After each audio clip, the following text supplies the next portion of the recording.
இன்றைக்கி நம்ம என்ன பார்த்துருக்கோன்னா ஃபஸ்ட் லெசனோட 2 மார்க்ஸு ஏற்கனவே நம்ம என்னெல்லாம் அப்லோட் பண்ணியிருக்கோன்னா 4 லெசன்ஸோட 5 மார்க்ஸ்லாம் அப்லோட் பண்ணியிருக்கோம். ஸோ 4th லெசனில் வந்து ஒரு 2 கேள்வி வந்து நான் அப்லோட் பண்ணணும். அது நான் உங்களுக்கு இந்த கம்மிங் வீக்கில் நான் உங்களுக்கு அதை அப்லோட் பண்ணிடுறேன். ஸோ இப்போ இன்றைக்கி வந்து நான் ஐ தாட் ஆஃப் டூயிங் 2 மார்க்ஸும் பண்ணலாம், ஏன்னா 5 மார்க்ஸ் 4 லெசன்ஸ் பண்ணியாச்சு அப்படின்றதுக்காக இன்றைக்கி ஃபஸ்ட் லெசனோட 2 மார்க்ஸ் பண்ணிவிட்டு ஸோ 4 லெசன்ஸோட 2 மார்க் பண்ணிவிட்டு தென் ஐ வில் டூ 3 மார்க்ஸும் பண்ணிடலாம் அப்படின்னு வச்சுருக்கேன். ஸோ இன்றைக்கி நான் ஸ்டார்ட் பண்ணியிருக்கிறது ஃபஸ்ட் லெசனோட 2 மார்க்ஸு. ஸோ இன்றைக்கி இதில் வந்து நான் அப்படியே நான் என்ன சொல்கிறேனோ அந்த ஆன்சர்ஸ் எல்லாமே உங்களுக்கு அப்படியே இதை அப்லோட் பண்ணியிருக்கேன். ஸோ அப்படியே நான் உங்களுக்கு லைன் பை லைன் படிச்சுட்டு வரேன். So any doubts you can உங்கள் டெக்ஸ்ட் புக்கில் நீங்கள் அப்படியே ஃபாலோ பண்ணிக்கலாம். ஏன்னா I have taken the answer from நம்ம டெக்ஸ்ட் புக்லேருந்து தான் அதை எடுத்திருக்கேன். ஸோ இல்லை ஏதாவது உங்களுக்கு வீடியோஸ் ஏதாவது சரியாக அப்டேட் பண்ணது ஏதாவது கிளியராக இல்லைன்னா நீங்கள் டெக்ஸ்ட் புக் பார்த்து ரெஃபர் பண்ணிக்கலாம். ஸோ நம்ம ஃபஸ்ட்டு இந்த ஒவ்வொரு கேள்வியாக நான் உங்களுக்கு படிச்சுட்டு நான் அதை ஃபுல்லாக படிச்சுட்டு அதோட மீனிங் என்னன்னு சொல்லிடுறேன் உங்களுக்கு. ஃபஸ்ட்டு கேள்வி என்னென்னா டிஃபைன் மேக்ரோ எக்கனாமிக்ஸ். ஸோ அதோட ஆன்சர் என்னென்னா the word macro is derived from the Greek word macros meaning large. Hence macroeconomics is a study of the economy as a whole. So மேக்ரோங்கிற word Greek word எங்கேருந்து வந்துன்னா மேக்ரோஸ்லேருந்து வந்தது. அதோட meaning வந்து லார்ஜ்னா பெரிய. Hence macro economics the study of economy. எக்கானமிங்கிறது என்னென்னா எல்லாம் உள்ளடக்கினது. இட்ஸ் நேஷன் எக்கானமி எல்லாமே ஒன்று தான். So as a whole. So macro economics is the study of the economy as a whole. Macro economics வந்து is also known as income theory. So இதை வந்து இன்கம் தியரிங்கிறது நம்ம சொல்கிறோம். செகண்ட் கேள்வி போகலாமா? Define the term inflation. இன்ஃப்ளேஷன்னா என்ன? ப்ரைஸ் சேஞ்ச் இல்லாட்டி இன்க்ரீஸ் இன் ப்ரைஸ் லெவல் என்னவெல்லாம் சொல்லலாம், விலை ஏற்றம் நம்ம என்னவெல்லாம் சொல்லிக்கலாம். So inflation refers to steady increase in general price level. So steady increase in price level. நான் ஏற்கனவே சொன்னால் தான் இன்ஃப்ளேஷன்றது. Estimating the general price level by constructing various price index numbers such as wholesale price index, consumer price index are needed. So general price level வந்து நம்ம எதை வச்சு நம்ம பண்ணுறோம்னா price index numbers such as என்ன wholesale price index consumer price index are needed. So இல்லை ஸ்டடிங்கிறது வந்து நிலையான எஸ்டிமேட்டிங் நம்ம சொல்கிறது வந்து மதிப்பீடு. ஜென்ரல் ப்ரைஸ் லெவல்ன்றது பொது விலைநிலை. கன்ஸ்ட்ரக்டிங்கிறது என்னது? தீர்மானித்தல். ஸோ வேரியஸ் ப்ரைஸ் இன்டெக்ஸ்ன்றது பல்வேறு விதமான என்னென்னலாம் இருக்குது. ஹோல்சேல்ன்றது மொத்த வியாபாரம். கன்சியூமர் ப்ரைஸ் இன்டெக்ஸ்ன்றது என்ன சொல்லணும்னா விலை குறியீடு. ஸோ இதெல்லாம் தான் அந்த வேர்ட்ஸ் எக்கனாமிக் வேர்ட்ஸு அதெல்லாமே உங்களுக்கு எக்ஸ்பிளைன் பண்ணியிருக்கேன். தேர்ட் கொஸ்டின்னா what is mean by economy. So macro எக்கனாமிக்ஸ்ன்றது நம்ம வந்து என்ன சொல்லியிருக்கோம், எக்கானமி அஸ் அ ஹோல்னு சொல்லியிருக்கோம். அப்போ எக்கானமினா என்ன அப்படின்னு பார்த்தா what is mean by economy, அதான் third question. The term economy has been define by AJ Brown. AJ ப்ரோன்ற வந்து எக்கானமி பற்றி டிஃபைன் பண்ணியிருக்காரு. ஏன்னா குறிப்பிட்டு இது என்னதுன்னு சொல்லியிருக்காரு. A system by which people earn the living. So ஒரு இடத்துல நம்ம வந்து இருந்து டிஃபைன்டுங்கிறது என்ன, தெளிவான இது. சிஸ்டம்ங்கிறது என்ன, ஒரு அமைப்பு. ஏர்ன் த லிவிங்ன்றது அவர்களின் வாழ்க்கையை சம்பாதிக்கும். ஸோ ஒரு இடத்துல இருந்து நம்ம சம்பாதிக்கிற வருமானம் அப்படின்னு சொல்லலாம். So economy is refers to any system. So அந்த எக்கானமிங்கிறது எனி இதுவாக இருக்கலாம், எனி ஏரியாவாக இருக்கலாம். அந்த இடத்துல வந்து உனக்கு எக்கனாமிக் ஆக்டிவிட்டீஸ் இருக்கணும். எக்கனாமிக் ஆக்டிவிட்டீஸுங்கிறதுனா அங்கே ஒரு பணம் அதாவது இன்கம் நம்ம வந்து அங்கே இருக்கிற மாதிரி இருக்கிற எந்த எக்கனாமிக் ஆக்டிவிட்டீஸும் அது எந்த ஏரியாவும் இருக்கலாம். அது எல்லாமே எக்கானமி தான் நம்ம சொல்லுவோம். ஸோ இதுதான் ஃபோர்த்து கொஸ்டின். என்னென்னா classify the economics based on the status of development. So development base பண்ணி என்னென்னலாம் கிளாஸிஃபிகேஷன்ஸ் இருக்குது. ஸோ ஃபஸ்ட்டு மூணு classifications. So developed economies, under develop economies, under develop and developing economics. டெவலப்டுனா என்னது, வளர்ந்த நாடு.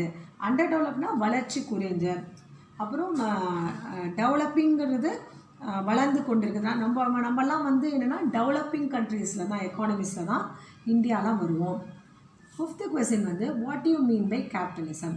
கேபிட்டலிசம்ங்கிறது என்ன?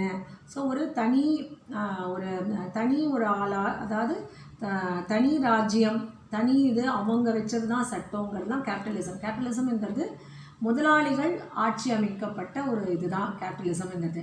So Adam Smith is father of யார் இதுக்கு வந்து மெயின் இதுன்னா ஆடம் ஸ்மித் தான் கேபிட்டலிசமுக்கு வந்து வித்திட்டவர்னு சொல்கிறாங்க. Capitalist economy is also term as free economy. ஏன் ஃப்ரீ எக்கானமினா இங்கே வந்து என்னென்னா ப்ரைஸை எல்லாமே இங்கே ஃப்ரீ காம்படிஷன், எதுவும் காம்படிஷன் இருக்காது. நீங்கள் என்ன விலையான இது பண்ணலாம், என்ன ப்ரைஸ் வேணால் வைக்கலாம், எந்த ப்ராஃபிட் எது பண்ணலாம். ஸோ எல்லாருக்கும் அவங்கவுங்க முடிவை எடுத்துப்பாங்க. ஸோ அதனால தான் இது ஃப்ரீ எக்கானமின்னு சொல்கிறோம். Market determines economics. ஸோ இங்கேயும் வந்து மார்க்கெட் தான் நிர்ணயிக்கப்படுது அப்படிங்கிறத சொல்கிறாங்க. மார்க்கெட்டுங்கிறது என்னென்னா இந்த பொருளாதார சம்மந்தப்பட்ட செய்கைகள்லாம் நடத்துகிற இடம் தான் மார்க்கெட்டுங்கிறதுங்க. ஸோ இதான் 5th question. 6th question, define economic model.